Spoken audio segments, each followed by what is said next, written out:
Hi అండి, నమస్తే. నేను మీ సిరి. ఈరోజు నేను మీకు ఏ దేవాలయం చూపించబోతున్నానంటే తూర్పుగోదావరి కాకినాడ సర్పవరంలో వెలిసిన శ్రీ రాజలక్ష్మి సమేత బావానారాయణ స్వామి దేవాలయం చూపించబోతున్నానండి మీకు. 1600 ఏళ్ల క్రితమే నిర్మాణమైన దేవాలయం ఇది. 4వ శతాబ్దపు శిలాశాసనం ప్రకారం 5000 సంవత్సరాల క్రితమే కట్టిన దేవస్థానం అండి ఇది. ఈ క్షేత్రంలో అనంతుడు అనే ఒక సర్పం బావానారాయణ స్వామిని నామం చేస్తూ జపిస్తూ ఉండేదంట. అప్పుడు బావానారాయణ స్వామి మొట్టమొదటిసారిగా ఆ సర్పానికి దర్శనమిచ్చి వరం ఇచ్చారంటండి. అందుకని ఈ ప్రదేశాన్ని మొత్తం సర్పవరం అని అంటారు. అసలు ఈ దేవస్థానానికి బావానారాయణ స్వామి అని పేరెందుకు వచ్చిందంటే నారద మహాముని స్వామివారిని గరుడవాహనం మీద వచ్చి కూర్చుని ఉన్నట్లు ఊహించుకుని తపస్సు చేయడం వల్ల బావానారాయణ స్వామి క్షేత్రం అని చెప్పి పేరు వచ్చింది. నారద మహాముని తపస్సు చేసేటప్పుడు భావంలో స్వామివారిని గరుడ వాహనం మీద వచ్చి కూర్చున్నట్టు ఊహించుకుని తపస్సు చేశారు కాబట్టి స్వామివారు కూడా అలాగే వచ్చి దర్శనం ఇచ్చారంటండి. అంతేకాదు ఈ క్షేత్రంలో భక్తులందరూ కూడా మన భావంలో ఏం తలుచుకుంటామో, ఏమని ప్రార్థిస్తామో, భావంలో ఏమని మొక్కుకుంటామో అది తప్పకుండా నెరవేరుతుందని ఇక్కడ ప్రజల నమ్మకం. అంతేకాదండి, ఈ దేవస్థానంలో మనకి సాక్షాత్తు శ్రీ బావానారాయణ స్వామి మనకి 3 రూపాల్లో దర్శనమిస్తారంట.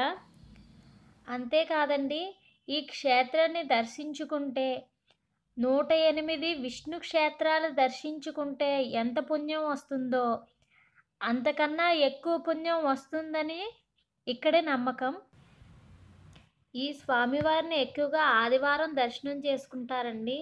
ఎందుకు అంటే నారద మహాముని తపస్సు చేసినప్పుడు శ్రీ బావానారాయణ స్వామివారు ఆదివారం దర్శనం ఇచ్చారండి.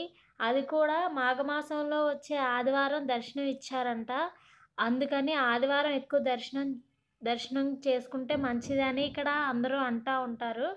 అంతేకాకుండా మాఘమాసంలో వచ్చే ఆదివారం నాడు ఈ స్వామివారి పుట్టినరోజు వేడుకలుగా కూడా చేస్తారంటండి.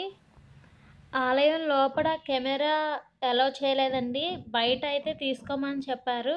నేను మీకు బయట వ్యూ అంతా ఎలా ఉందో చూపిస్తాను.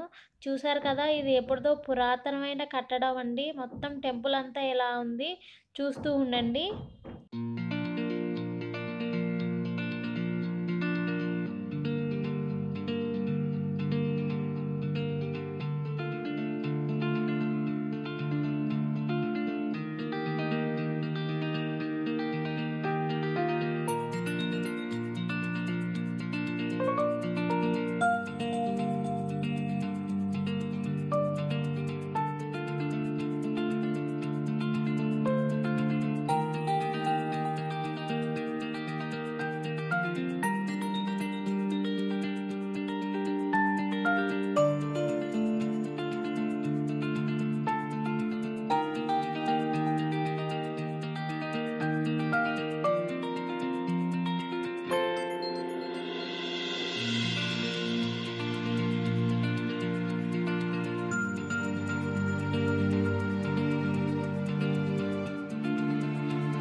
ఇప్పుడు ఇక కింద ఒక గేట్లా కనిపిస్తుంది కదండి, అదే నారదుడు తపస్సు చేసినప్పుడు స్వామి స్వయంభుగా వెలిసిన గుడి అంటండి అది. ఆ కింద కనిపిస్తుంది కదా, అది బాగా డౌన్గా అయిపోయిందని చెప్పి మళ్ళీ పైన మొత్తం వేరే గుడి కట్టారంట. ఇప్పుడు మనకు కనిపించేదంతా మళ్ళీ కట్టింది. అసలైన గుడి అంటే వెనకాతల ఉన్నది. అది చాలా డౌన్‌గా ఉందండి. ఈ వీడియో చూసిన వాళ్ళందరూ ఈ గుడి ఎంతమంది చూసారో నాకు కామెంట్ చేయండి. ఎవరైనా దగ్గరలో ఉండి తూర్పుగోదావరి డిస్ట్రిక్ట్‌లో ఉండి ఎవరైనా చూడకపోతే వెళ్ళి చూడండి.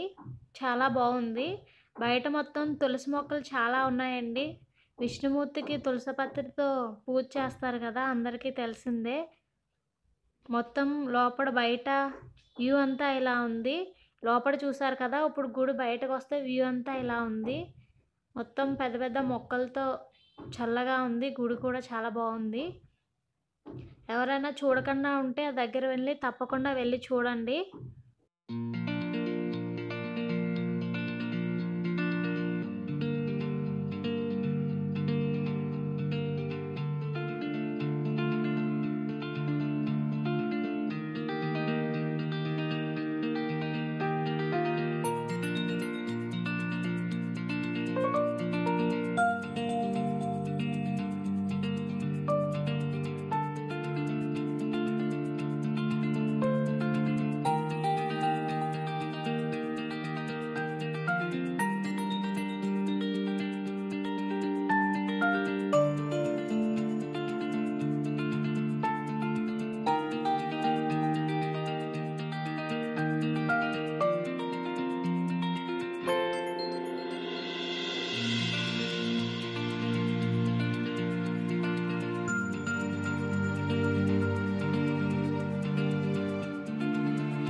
ఈ ఆలయం బయట కోనేరు కూడా ఉందండి.